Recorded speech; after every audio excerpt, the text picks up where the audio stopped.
Hello everyone, welcome back to my YouTube channel. I hope you all are okay guys. तो आज की class में हम करेंगे अपना अगला सिद्धांत जो रहेगा कार्ल मार्क्स का साम्यवादी सिद्धांत।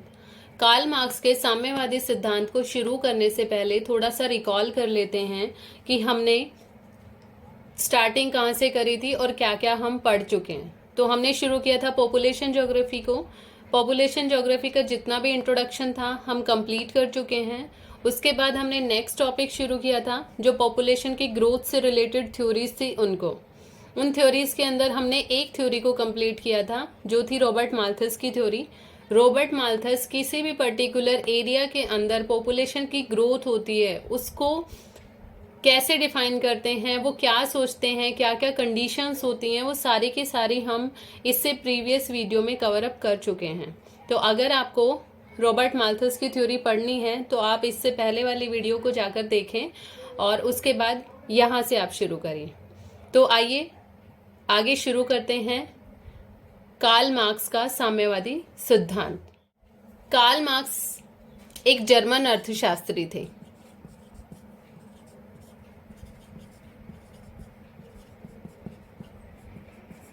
एक जर्मन अर्थशास्त्री थे और इन्होंने 2 बुक्स लिखी थी। इन बुक्स के नाम कई बार पूछ लिए जाते हैं, बुक का नाम दे दिया जाएगा और आपसे पूछ लिया जाएगा कि ये बुक किसने लिखी।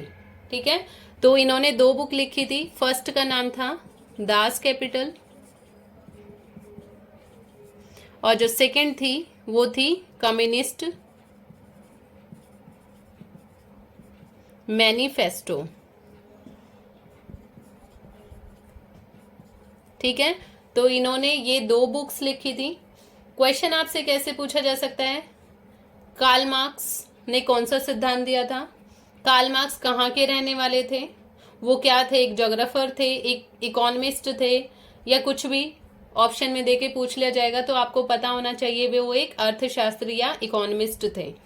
और उनकी जो बुक थी वो कौन सी बुक्स थी, ये थोड़ा सा हमने कार्ल मार्क्स के बारे में पढ़ा।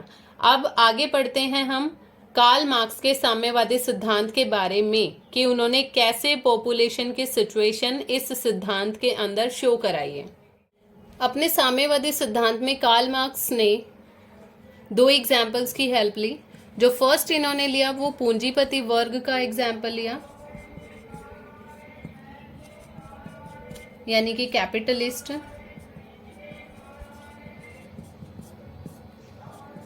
और सेकंड इन्होंने लिया श्रमिक वर्ग को, मेन वर्किंग क्लास।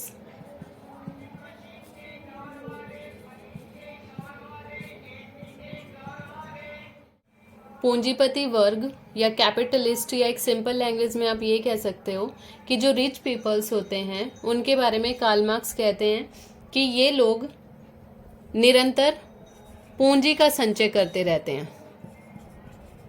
मतलब ये पैसे जोड़ने के ऊपर विश्वास करते हैं। क्यों? ताकि ये और भी ज्यादा धनवान हो सकें, पैसे वाले हो सकें। ठीक है, और भी ज्यादा पैसे वाले होने के लिए अपने पैसे को बचा कर रखते हैं। और क्योंकि मान लो ये एक सिंगल पर्सन है, अब इसके पास हो जाएं 5 बच्चे या 4 बच्चे, हम 5 का एग्जाम्पल लेके समझ लेते हैं। मान लो इसके पास हो गए 5 बच्चे।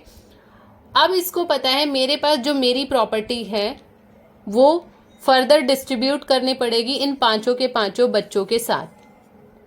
तो ये लोग इस सिचुएशन को डिसलाइक करते हैं, मतलब इसको पसंद नहीं करते। क्यों? क्योंकि ये अपनी प्रॉपर्टी को बहुत ज़्यादा डिवाइड नहीं करना चाहते अपने बच्चों के साथ। तो ये कम से कम संतान की उत्पत्ति के ऊपर बिलीव करते हैं। या तो इनके पास 1 बच्चा होगा या सिर्फ 2 बच्चे होंगे, क्योंकि इनको ये पता है मेरी सारी की सारी प्रॉपर्टी सिर्फ 1 या 2 बच्चों के पास ही डिस्ट्रीब्यूट होगी। तो इस तरीके से ये संतान की उत्पत्ति पे कम बिलीव करते हैं। मतलब इनके पास कम बच्चे होंगे, लेकिन जो वर्किंग क्लास होती है उनकी कंडीशन इनके कंपैरेटिवली कुछ ऑपोजिट होती है। ये लोग क्या सोचते हैं, मान लो कोई एक सिंगल पर्सन है, कोई लेबर है, अब उसके पास 1 बच्चा होगा तो उसके दिमाग में क्या बात आएगी कि ये अकेला ही मेरी हेल्प करेगा। मतलब अगर मैं अकेला 300 रुपये कमाता हूँ और मेरा बच्चा भी 300 रुपये कमाएगा तो ये तो मेरे लिए बहुत कम हो गया, वो मुझे ज़्यादा सपोर्ट नहीं कर पाएगा। तो ये लोग क्या करते हैं या क्या सोचते हैं कि अगर हमारे पास ज़्यादा बच्चे होंगे, मान लो इनमें भी 5 का एग्जाम्पल ले लेते हैं, अगर मेरे पास 5 बच्चे होंगे तो ये पांचों के पांचों काम करने जाएंगे और काम करके ये भी पैसे कमा के लाएंगे। 300 ये लाएगा, ये भी, ये भी, ये भी, ये भी, और इस तरीके से क्या होगा कि मुझे फाइनेंशियली सपोर्ट मिलेगा। लेकिन एक्चुअल में ऐसी कंडीशन होती नहीं है। ठीक है, इनकी सिचुएशन अगर देखी जाए वर्किंग क्लास की, तो इस कंडीशन में जो पॉपुलेशन की ग्रोथ है वो ज़्यादा होगी और इनकी कंडीशन में पॉपुलेशन की ग्रोथ कम होगी। क्यों? क्योंकि ये कम बच्चे पैदा करने में बिलीव करते हैं और ये लोग ज़्यादा बच्चे पैदा करने में बिलीव करते हैं। लेकिन उसके बाद कार्ल मार्क्स ये कहते हैं कि दोनों के बीच में कंपैरेटिवली जो सिचुएशन है वो तो ये रहेगी, लेकिन यही एक बहुत बड़ा रीजन है जिसकी वजह से आज के टाइम में जो अमीर या पूंजीपति वर्ग है वो और ही ज्यादा अमीर होता चला जा रहा है। ठीक है, और भी ज्यादा रिच होता चला जा रहा है, और ये जो पुअर लोग हैं ये और भी ज्यादा पुअर होते चले जा रहे हैं। क्यों? क्योंकि इनकी जो मेंटल लेवल है वो बहुत ही ज्यादा कम है। ये किसी और को सोचते हैं, अपनी फैमिली के लिए सोचते हैं, लेकिन ये ऑल ओवर सोचकर चलते हैं। तो इसी तरीके से Karl Marx at the end ये बताने की कोशिश करते हैं कि यही एक बड़ा रीजन है जिसकी वजह से आज सोसाइटी के अंदर अमीर के बीच में और गरीब के बीच में इतना ज्यादा फर्क देखने को मिलता है। आज अमीर और ज्यादा अमीर होता चला जा रहा है और गरीब और ज्यादा गरीब होता चला जा रहा है। क्यों? क्योंकि वो दोनों अलग तरीके से सोचते हैं।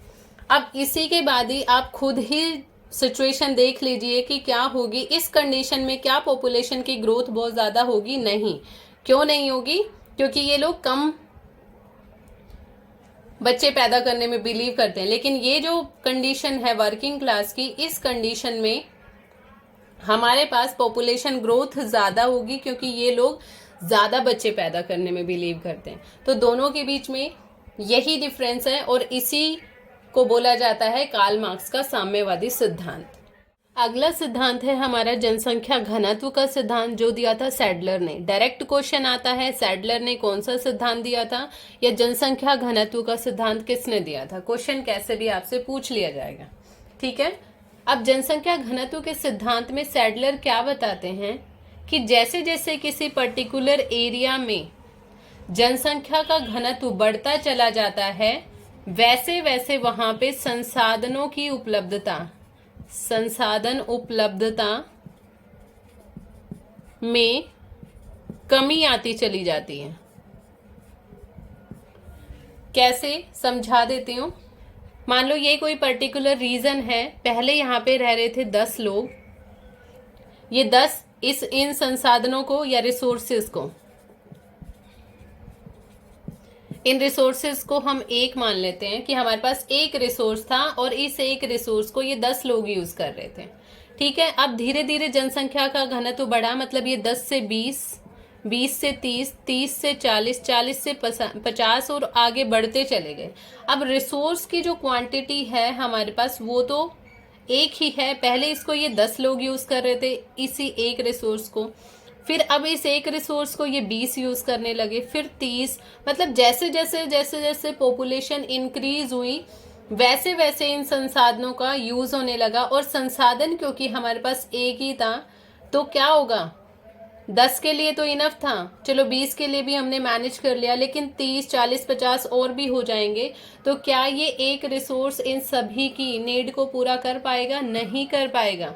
तो इसी वजह से संसाधनों की उपलब्धता में कमी आ जाती है। ठीक है, अब इनमें कमी आ गई और हमारी पॉपुलेशन बढ़ रही है, तो क्या पॉपुलेशन इसी ग्रोथ से बढ़ेगी? नहीं बढ़ेगी। अब लोग सोचने लगेंगे कि जब हमारे पास रिसोर्सेज ही नहीं बचेंगे तो हमारे आने वाली जनरेशन क्या खाएगी या उनकी जो लाइफ स्टाइल होगा वो कैसा होगा। तो ये लोग किसके ऊपर बिलीव करने लग जाते हैं कि अब हमें पॉपुलेशन को कंट्रोल करना पड़ेगा,